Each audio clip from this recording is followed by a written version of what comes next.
Chapter 38 Baba's Handi, Disrespect of Shrine, Kala or Hodgepodge, Cup of Buttermilk. In the last chapter, we described Baba's Chavri procession. In this, we take up Baba's Handi and some other subjects. O blessed Sadguru Sai, we bow to you, who has given happiness to the whole world, accomplished the welfare of the devotees, and have removed the affliction of those who have resorted to your feet. By being very liberal and also being the protector and savior of the bhaktas who surrender themselves to you, you have incarnated yourself in this world to oblige mankind and to do them good. The liquid essence of pure self was poured into the mold of Brahma, and out of this has come out the crest jewel of saints, Sai. This Sai is Atmaram himself. He is the abode of the perfect divine bliss. After having attained himself all objects of life, he made his devotees established on the path. Baba's Handi. Different sadhanas are prescribed in our scriptures for various ages. Tapa or penance is recommended for Krita age, Dhyan or knowledge for Treta age, Yaganya or sacrifice for Dwapara age, and Dan or charity for Kali age. Of all the charities, giving food is the best one. We are much perturbed when we get no food at noon. Other beings feel similarly under such circumstances. After knowing this, he who gives food to the poor and hungry is the best donor or charitable person. The Taittiriya Upanishad says that food is Brahma. From food all creatures are born, and by food they live, and after having departed, into food again they enter.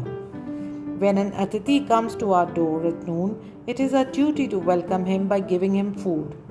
Other kinds of charities, like giving away wealth, property, and clothes, etc., require some discrimination. But in the matter of food, no such consideration is necessary. If anybody comes to our door at noon, he should be served forthwith. And if lame, crippled, blind, and diseased persons come, they should be fed first, and the able-bodied persons and our relations afterwards.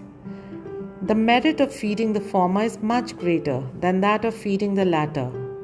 Other kinds of charities are imperfect without this annadan, just as stars without the moon, necklace without its pendant, crown without its pinnacle, pond without a lotus, bhajan without devotion, married lady without the kumkum mark, song without a sweet voice, or buttermilk without salt. Just as Varan excels all other dishes, Annadan is the best of all merits. Now, let us see how Baba prepared food and distributed it to others. It has been stated before that Baba required very little food for himself, and whatever little he wanted was obtained by begging from a few houses. But when he decided to distribute to all, he made all preparations himself. He depended on nobody and troubled none in this matter. First he went to the bazaar and bought all the things, corn, flour, spices, etc., paying cash. He also did the grinding. In the open courtyard of the masjid, he arranged a big hearth, and after lighting a fire, he kept a handi over it with a proper measure of water.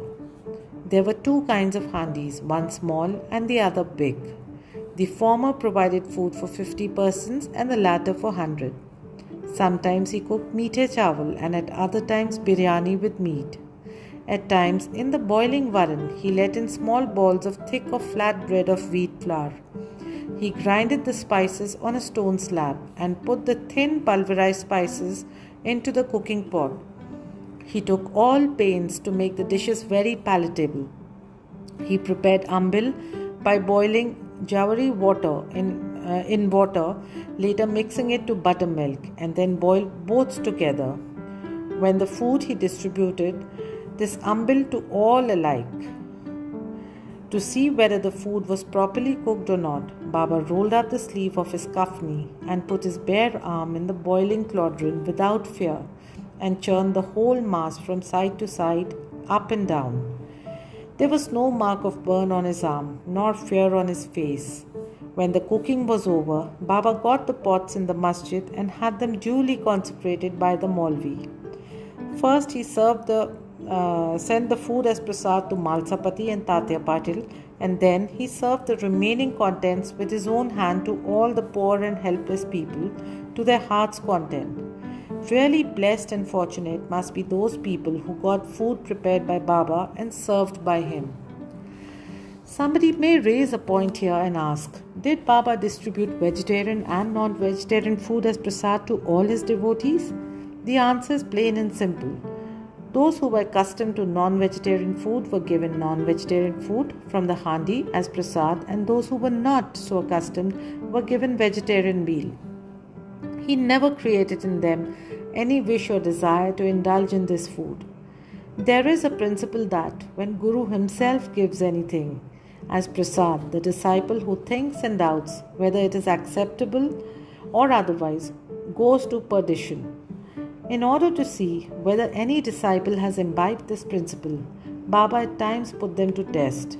For instance, on an Ekadashi day, he gave some rupees to Dada Kelkar and asked him to go in person to Korhala to get meat from there.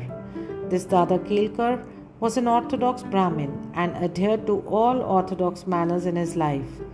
He knew that offering wealth, grain and clothes, etc. to a Sadguru was not enough, but that implicit obedience to him and prompt compliance with his order was the real dakshina that pleased him most.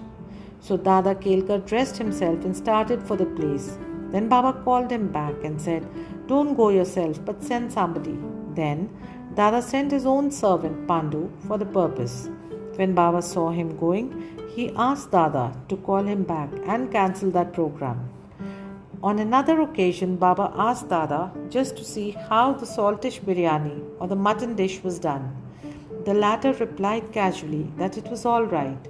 Then Baba said to him, "Neither have you seen it with your eyes nor tasted it with your tongue. Then how could you say that it was good? Just take off the lid and see." While saying this, Baba caught his arm and thrust it into the pot and added, "Take some out of this, leaving aside your orthodox ways, and taste a little." When a wave of real love arises in a mother's mind, she pinches her child, and when he begins to cry, she hugs him close to her bosom. Similarly, Baba, in a true motherly way, pinched Dada Kelkar in this way. Really, no saint or guru will ever force his orthodox disciple to eat food forbidden in his religion. The handi business went on for some time till 1910 and was stopped thereafter. As stated before, Das Kanu spread the fame of Baba by his kirtans far and wide in the Mumbai presidency, and people from that part of the country began to flock to Shirdi, which became very soon a place of pilgrimage. The devotees brought with them various articles for presentation and offered various dishes of food as nivedya. The quantity of nivedya offered by them was so much that the fakirs and paupers feed themselves to their heart's content, leaving some surplus behind. Before stating how nivedya was distributed, we shall refer to Nana Sahib Chandorkar's story showing Baba's regard for local shrines and deities. Nana Sahib's disrespect of a shrine. By drawing inferences or guessing in their own way, some people said that Sai Baba was a Brahmin and some said that he was a Muslim. In reality, he belonged to no caste. No one knew definitely when he was born and in what community and who his parents were. Then how could he be a Muslim or a Brahmin? If he was a Muslim, how could he keep dhuni ever burning in the masjid? How could there be a Tulsi Vrindavan there? How could he allow the blowing of conches and ringing of bells? How could he allow all different forms of Hindu worship there? Had he been a Muslim, could he have ears pierced and could he have spent money from his pocket for repairing Hindu temples? On the contrary, he never tolerated and slightest disrespect to shrines and deities. Once Nana Sahib Chandorkar came to Shirdi with his sadhu, husband of wife's sister, Mr. Biniwal. When they went to the masjid and sat before Baba, the latter suddenly got angry with Nana Sahib and said, "You have been so long in my company, then why do you behave like this?" Nana Sahib at first did not understand anything and humbly requested Baba to explain. Baba asked him, when did he come to Kopargaon and how he came to Shirdi from there. Nana Sahib then at once realized his mistake. He usually worshipped the shrine of Datta on the banks of the Godavari at Kopargaon on his way to Shirdi, but this time he dissuaded his relative, who was a Datta Bhakt, from going to the shrine in order to avoid delay and drove straight. He confessed all this to Baba and told him that while bathing in the Godavari, a big thorn went into his foot and gave him much trouble. Baba said that was a slight punishment he met and warned him to be more careful in future. Kala or hodgepodge. To revert to the distribution of Nivaidya, after the Aarti was over and after Baba sent away the people with Udi and blessings, he went inside and sat behind a curtain with his back to the nimba for meals, with 2 rows of the intimate devotees, one on each side. The bhaktas brought Nivaidya containing a variety of food such as puris, mande, polis, basundi, sanza, fine rice, etc., and kept waiting outside for prasad consecrated by Baba. All the foods were mixed in a hodgepodge and placed before Baba. He offered it to God and consecrated it. Then portions of the same were given to the persons waiting outside, and the rest was served to the group of devotees inside, with Baba at the center. The bhaktas sitting in 2 rows then dined to their heart's content. Baba asked Shama and Nana Sahib Nimonkar daily to serve the consecrated food to all persons sitting inside and look to their individual needs and comforts. This they did very carefully and willingly. Every morsel of the food thus partaken gave them fulfillment and satisfaction. Such sweet, lovely and consecrated food it was, ever auspicious and ever holy. Cup of buttermilk. Once Hemadpant had eaten to his full capacity in this company when Baba offered him a cup of buttermilk.